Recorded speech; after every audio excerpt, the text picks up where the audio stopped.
काफी सारी important updates आ रही हैं, इसलिए वीडियो को एंड तक देखिएगा। सबसे पहले बात करते हैं भारत और चाइना के बारे में। आपको याद होगा कुछ साल पहले आपने ये न्यूज सुनी होगी कि चाइना ब्रह्मपुत्र नदी के ऊपर एक बहुत ही बड़ा डैम बनाने जा रहा है, जो ना सिर्फ चाइना या फिर एशिया बल्कि दुनिया का सबसे बड़ा डैम होने वाला है। और इस डैम के कारण सबसे ज्यादा इफेक्ट भारत को पड़ेगा। धरती की रोटेशन भी इससे इफेक्ट होने वाली है और इस तरह की काफी सारी बातें की गई थी। अब ऑब्वियस है कि इसका इफेक्ट भारत को कुछ ना कुछ तो सहन करना पड़ेगा, क्योंकि ये डैम ब्रह्मपुत्र रिवर के उस पार्ट में बनाया जा रहा है जो भारत में एंटर होने से कुछ ही किलोमीटर पीछे है। अप्रोक्सीमेटली 30 किलोमीटर का डिस्टेंस होगा।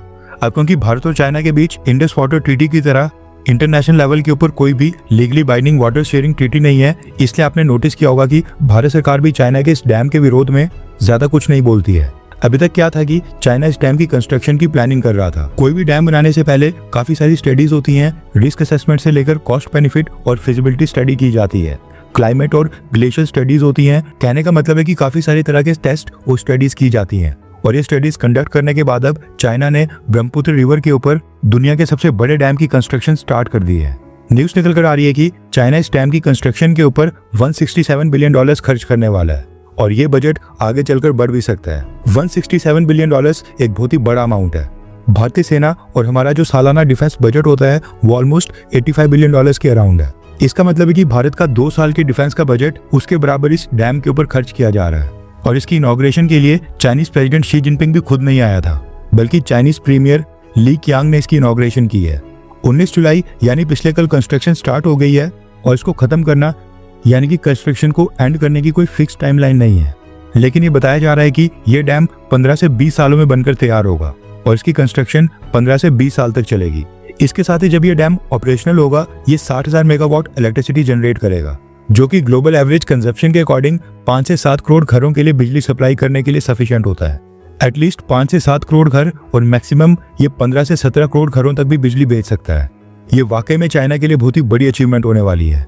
भारत के विदेश मंत्रालय ने चाइना के इस डैम का विरोध तो नहीं किया है, लेकिन न्यूज निकल कर आ रही है कि भारत की सरकार ने चाइना को अपना कंसर्न बता दिया है और सामने से चाइना ने भी भारत को आश्वासन दिया है कि वो ब्रह्मपुत्र रिवर का फ्लो बिल्कुल नहीं रोकेंगे और रिवर लेवल्स को लेकर भारत के साथ लगातार कम्युनिकेशन करते रहेंगे।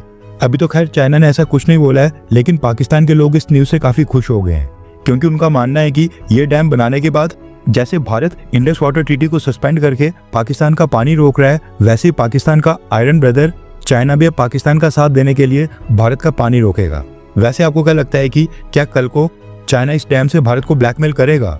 हाँ या फिर ना? नीचे कमेंट करके अपनी राय जरूर बताएं। नेक्स्ट अपडेट आ रही है अमेरिका और भारत को लेकर। न्यूज निकल कर आ रही है कि भारत से जो नेगोशिएटर्स की टीम अमेरिका गई थी ट्रेड डील के ऊपर नेगोशिएशंस के लिए, वो वापस से भारत आ गई है और अभी भी एग्रीकल्चर और ऑटो सेक्टर्स, ये 2 सेक्टर्स है जिनके ऊपर दोनों देशों के बीच डिफरेंसेस सॉल्व नहीं हो पाए हैं। कुछ रिपोर्ट्स में यह भी क्लेम किया गया है कि डोनाल्ड ट्रंप भारत के ऊपर 10 से 15% के टैरिफ्स अनाउंस कर सकते हैं, जो कि बाकी कंट्रीज के मुकाबले सबसे कम होंगे। भारत ने इस बार कॉमर्स एंड इंडस्ट्री मिनिस्ट्री की टीम के साथ चीफ नेगोशिएटर और special secretary of the commerce ministry Rajesh Agarwal sir को भी वॉशिंगटन भेजा था। उम्मीद थी कि इस बार ये डील क्लोज हो जाएगी, लेकिन डील फाइनल नहीं हो पाई। अब वेट एंड वॉच करना पड़ेगा और देखना होगा कि अमेरिका से अगली कम्युनिकेशन क्या आती है। वैसे देखा जाए तो 1 अगस्त की जो डेडलाइन है उसको बस 10-11 दिन ही बचे हैं और अब ये क्लियर नहीं हुआ है कि क्या इन 10-11 दिनों के अंदर अमेरिका के ट्रेड रिप्रेजेंटेटिव्स की कोई टीम भारत आकर यहाँ पर नेगोशिएशंस में हिस्सा लेगी या फिर यही लास्ट फिजिकल मीटिंग थी और अगली कोई मीटिंग ऑनलाइन मोड से ही होगी। नेक्स्ट अपडेट आ रही है ब्रिटिश नेवी के F-35 स्टेल्थ फाइटर जेट के बारे में, जो अभी भी केरला के तिरुवनंतपुरम एयरपोर्ट के ऊपर ही हैंगर में रिपेयर किया जा रहा है। न्यूज निकल कर आ रही है कि F-35 के रिपेयर्स ऑलमोस्ट कंप्लीट हो गए हैं और फर्दर क्लियरेंस मिलने के बाद अब ब्रिटिश एक्सपर्ट्स की टीम पहले तो तिरुवनंतपुरम एयरपोर्ट के ऊपर ही इस F-35 के कुछ फ्लाइट ट्रायल्स करेगी, उसके बाद इसको वापस से फ्लाई करके ब्रिटेन ले जाया जाएगा। न्यूज निकल कर आ रही है कि 22 जुलाई को ये F-35 यानी कि परसों ये फाइटर जेट तिरुवनंतपुरम एयरपोर्ट से अपनी आगे की जर्नी के लिए लीव करेगा। ऑलमोस्ट 39 डेज भारत में बिताने के बाद ये F-35 दोबारा से डिटेल मेंटेनेंस और ओवरऑलिंग के लिए वापस से फैसिलिटीज में भेजा जाएगा, क्योंकि भारत में लिमिटेड रिसोर्सेज और बड़ी फैसिलिटी ना होने के कारण इसको एटलीस्ट फ्लाई अवे कंडीशन के लिए रिपेयर किया जा रहा है। इसका ब्रिटेन जाकर दोबारा से डिटेल चेक होगा। नेक्स्ट अपडेट आ रही है भारत के बिलियनर्स को लेकर। दरअसल भारत में जितने भी बिलियनर्स हैं उनका एक लेटेस्ट सर्वे निकल कर आया है और इस सर्वे में ये पता चला है कि देश में 191 बिलियनर्स हैं और इनमें से 108 अकेले गुजरात से ही हैं। यानी कि भारत के 50% से भी ज्यादा, टू बी प्रिसाइज भारत के 56% बिलियनर्स अकेले गुजरात स्टेट से हैं, जबकि देश में गुजरात की पॉपुलेशन मात्र 5% के अराउंड है। नेक्स्ट अपडेट आ रही है भारत और फ्रांस को लेकर। जैसा कि आपको पता है कि भारत के पास फाइटर जेट्स का इंजन नहीं है और हम लगातार एक फॉरेन कंपनी की तलाश कर रहे थे जो इंडियन एयरफोर्स के फ्यूचर फाइटर जेट्स के लिए भारत को इंजन की फुल टेक्नोलॉजी ट्रांसफर कर ले।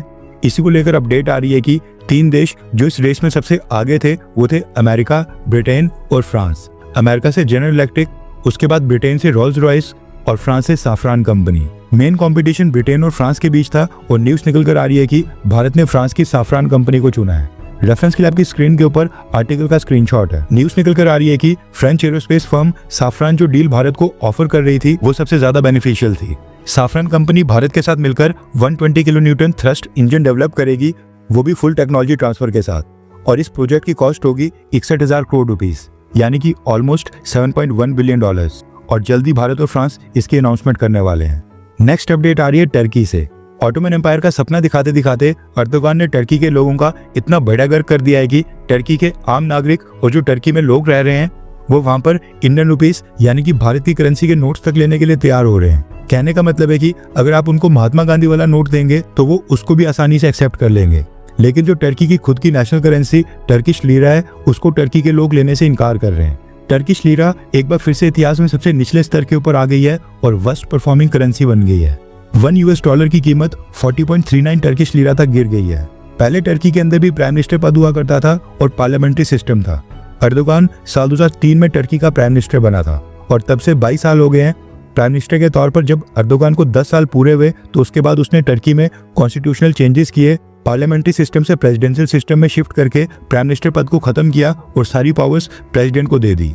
और इसके अलावा नए सिस्टम में प्रेसिडेंट की पावर्स को कई गुना ज्यादा बढ़ा दिया गया और सारा सिस्टम अपने अंडर कर दिया, जिसके बाद अर्दोगान टर्की के अंदर सबसे पावरफुल बन गया था। प्रेसिडेंट बनकर जब अर्दोगान इतना पावरफुल हो गया तो सभी उम्मीद कर रहे थे कि अर्दोगान रिफॉर्म्स करके टर्की की इकोनॉमी को मजबूत करेगा, लेकिन अर्दोगान ने टर्की की अर्थव्यवस्था का पूरी तरह से बेड़ा गर्क कर दिया है। आज से ठीक 17 साल पहले टर्किश लीरा और US डॉलर्स आसपास एक ही रेंज में थे। 21 मार्च 2008 को एक US डॉलर 1.25 टर्किश लीरा के बराबर था, यानी 100 US डॉलर 125 टर्किश लीरा के बराबर थे। लेकिन आज की डेट में 100 US डॉलर्स की वैल्यू 125 टर्किश लीरा की जगह 4030 टर्किश लीरा हो गई है।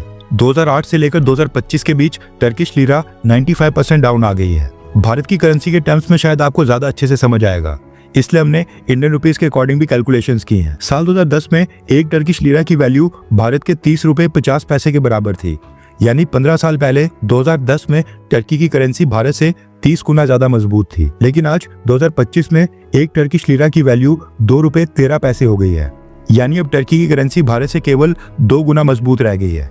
30 गुना से सीधा नीचे गिरकर 2 गुना आ गई है, वो भी तब जब भारत की करेंसी भी थोड़ी डिवैल्यूएट हो रही है। और जिस तेजी से टर्किश लीरा गिर रहा है, कल को टर्की की करेंसी भारत से भी वीक होने के पूरे चांसेस हैं और हो सकता है कि आगे 2-3 सालों के अंदर ही टर्की की करेंसी भारत से भी वीक हो जाए। लगातार डेप्रिशिएट होती टर्किश लीरा के कारण अब टर्की के लोग जो शॉप्स चला रहे हैं, टैक्सी ड्राइवर से लेकर मॉल्स, होटल्स और जहां भी बिजनेस को पेमेंट रिसीव करनी होती है, वो खुद की करेंसी टर्किश लीरा को प्रेफरेंस ही नहीं दे रहे हैं। जो भी टूरिस्ट टर्की के अंदर आ रहे हैं उनसे तो US डॉलर या फिर यूरो में ही पेमेंट क्लियर करने के लिए कहा जा रहा है। लोगों ने US डॉलर और यूरो करेंसी में सेविंग्स रखना स्टार्ट कर दिया है।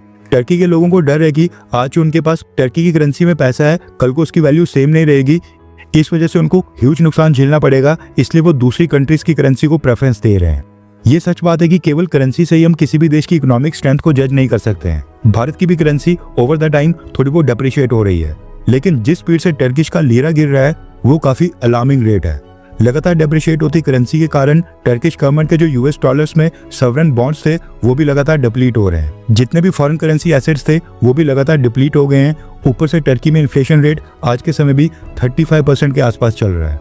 रेफरेंस के लिए भारत का इन्फ्लेशन रेट 2.1% है। इसके साथ ही टर्की की GDP भी अर्दोगान के आने के बाद कुछ खास नहीं बढ़ी है। साल 2003 से 2025 का एवरेज GDP ग्रोथ रेट 1.5% के अराउंड चल रहा है। बस यही कारण है कि टर्किश प्रेसिडेंट अर्दोगान लगातार और भी कट्टर मुस्लिम लीडर बनते जा रहा है, क्योंकि एक प्रोग्रेसिव लीडर जिसके रूल में टर्की की इकोनॉमी ने ग्रोथ की होती वो तो अर्दोगान बन नहीं पाया। इसलिए अर्दोगान अपने देश के लोगों को ऑटोमन एम्पायर की तरह मुस्लिम देशों का लीडर बनाने का सपना दिखा रहा है। हर 24 घंटे के अंदर जियोपॉलिटिक्स में बड़े फेरबदलाव और उलटफेर हो रहे हैं और भारत के लिए नए चैलेंजेस आ रहे हैं। कोई देश अपने फैसले से पलट रहा है तो कोई देश ब्लैकमेलिंग के ऊपर उतर आया है। सभी देश एक दूसरे को नीचे लगाने की कोशिश कर रहे हैं। इन सब के बीच हमारा भारत किसी भी देश से पीछे न रह जाए, इसके लिए मोदी सरकार लगातार कोशिशें कर रही है। एंड भारत की foreign policy, defence news, economy और ग्लोबल अफेयर्स का सही एनालिसिस हमारे चैनल इंडियन अफेयर्स का मिशन है, और ये मिशन आपके सपोर्ट के बिना अधूरा है। इंडियन अफेयर्स हिंदी के ऊपर हम सभी फैक्ट्स और डेटा बिल्कुल सरल भाषा में एनालाइज करते हैं, बिना किसी एजेंडा के। अगर आप चाहते हैं कि इंडियन अफेयर्स का सही और ऑथेंटिक एनालिसिस आप तक लगातार पहुंचे, तो इस वीडियो को लाइक करें और हमारे चैनल इंडियन अफेयर्स को सब्सक्राइब करके बेल नोटिफिकेशन ऑन करना मत भूलिए। आपका एक लाइक हमारे चैनल को ग्रो करने में काफी मदद करेगा, और एक सब्सक्राइब ये सुनिश्चित करेगा कि आप किसी भी इंपॉर्टेंट अपडेट को मिस ना करें। अगर आपने हमारे चैनल को पहले से सब्सक्राइब किया है तो दिल से धन्यवाद। जय हिंद, वंदे मातरम।